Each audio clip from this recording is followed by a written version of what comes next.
What's going on, everybody? I'm Blitz5, and I figured I would go old school here with a gameplay commentary over this match in PUBG. And the reason why I picked this game in particular is because of the weapon combination that I'm rocking. So I'm using the PP19 Bison, which is a 9mm submachine gun with a large drum magazine, holds up to 53 rounds when fully reloaded. And then I also have the MK47 Mutant as my secondary, which is a 7.62 assault rifle that only fires in single shot mode or double shot burst. So the reason why I wanted to talk about these weapons is because I normally don't use them in PUBG. These are two of my least preferred weapons to use in the game. I don't hate them, I just don't prefer to use them over other weapons. And because they are two of the weapon challenges in Season 5, I've been using them and I've been really enjoying this weapon combination. So I want to talk about that and kind of pitch it to you guys to use it to not only help you get a chicken dinner, but also level up these weapon challenges and also just level up these weapons and try new things in the game, because sometimes you don't know what you like and things end up working when you switch it up. Sometimes you need to, maybe switch up using the M4 or the same submachine gun you always use and you'll have some success. And I find this with most guns in the game. Sometimes I love the MP5K, sometimes I prefer the Uzi, and sometimes I want to use the Vector, right? It just switches up sometimes with your playstyle, what's the flavor of the month or the flavor of the week, and I play a lot of PUBG, so I like to switch it up. But just to repeat myself here, I rarely use these weapons in the game until now. So the 5 total weapon challenges are the Desert Eagle, the Bison, the Mutant, the SKS, and the Kar 98 in Season 5K. So by using this combination, you're working towards 2 at the same time. And you're going to see the Bison here in a lot of great situations that I think helped, push me forward in this match and helped us win this game. Spoiler alert. Obviously, we did well if I'm putting it in the gameplay commentary. I did get knocked here, but Bizon gets me up. And a little background, what happened before is we dropped at the north side of Erangel.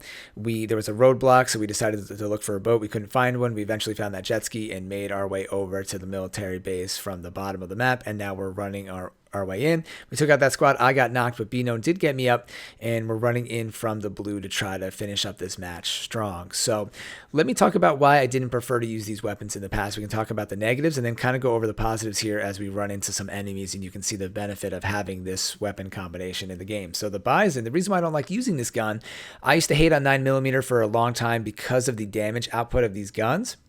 But there's so many benefits to using them. So the Bison is the 3rd most powerful submachine gun in the game, only behind the Tommy gun and the UMP, which both shoot 45 ACP ammo. And the negative of the Bison is that it doesn't have a fast fire rate. So because it's 3rd on the most damage list and it's slower fire rate, its time to kill isn't that fast, and you're going to get beat up close by any other weapon, the MP5K, the Vector, or the Uzi.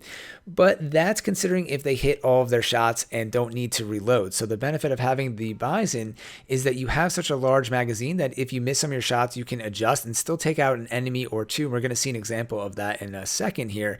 And I feel like in reality, we just don't always hit all of our shots. And sometimes the Uzi and the MP5 shoot so fast that it's hard to hit all of your shots on a certain enemy, and you can fire the entire clip and then kind of just be stuck looking at the enemy there, being like, okay, reload, I'm screwed here. So we see this enemy team comes up behind us. Bizon spots them out. I take the first guy out, don't need to reload, and I'm able to take out the second guy, and I still have 12 bullets remaining. And then you're actually going to see this back to back here, and I don't think we would have survived the situation if I had almost any other gun in the game. Maybe the Tommy gun would have helped a little bit, but again, the Tommy gun doesn't even take a scope. So I'm reviving Bizon. I hear footsteps up the hill, try to get a grenade off, but this actually misses.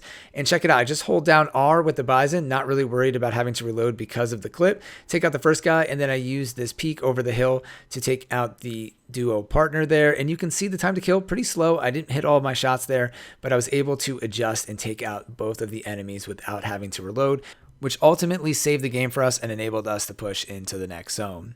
And then last, we have the MK47 Mutant, which is a great gun, but I usually prefer not to use this because of its odd firing patterns. So in other games, I like using burst action rifles, especially in Call of Duty, but something about PUBG, I've just had a hard time tracking where the bullets are going, and sometimes it seems like the bullets are just disappearing into nowhere when I shoot the Mutant. And in my head, I always thought of this gun as a DMR, kind of like the M16. And really, 7.62, in my opinion, just does not work well at firing at a distance. Some people are good at it, but to me, to be consistent, the bullet trajectory is kind of off. And I feel like the bullet time is also a little bit slower because it's a heavier bullet. So it just doesn't work out. I'm way better with 5.56 or using a different weapon at long range. So even though I have the 4x scope on the Mutant, I think it works better at that 25 to 75 meter range. You can maybe even bump that up to 100. And the damage output output on that gun is incredible. So it actually has the most base damage out of any AR in the game with 49, followed by the AKM and the Groza have 47 base damage. The barrel has 46, and then just as a reference, most 5.56 ARs, including the M4, do 41 base damage. But obviously those guns, most of them fire full auto, so the time to kill is going to be a little bit faster.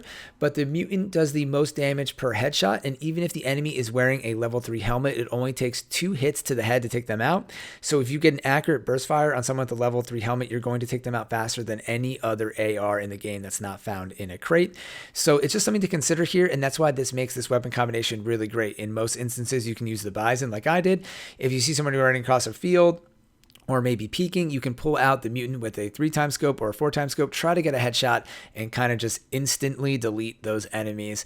And now I have a new appreciation for these two new guns in the game. And actually, they are new. They weren't originally in the game, but they're not that new. But coincidentally, both these guns weren't in the original version of the game.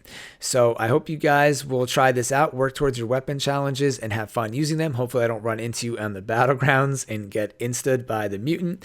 And have fun using the Bison. It's not the best gun out there, but you can see here it works. And a lot of those people had high-level gear and worked out to our advantage, and we came home with the chicken dinner. So thank you all for watching. As always, I'm Blitz5, and peace out.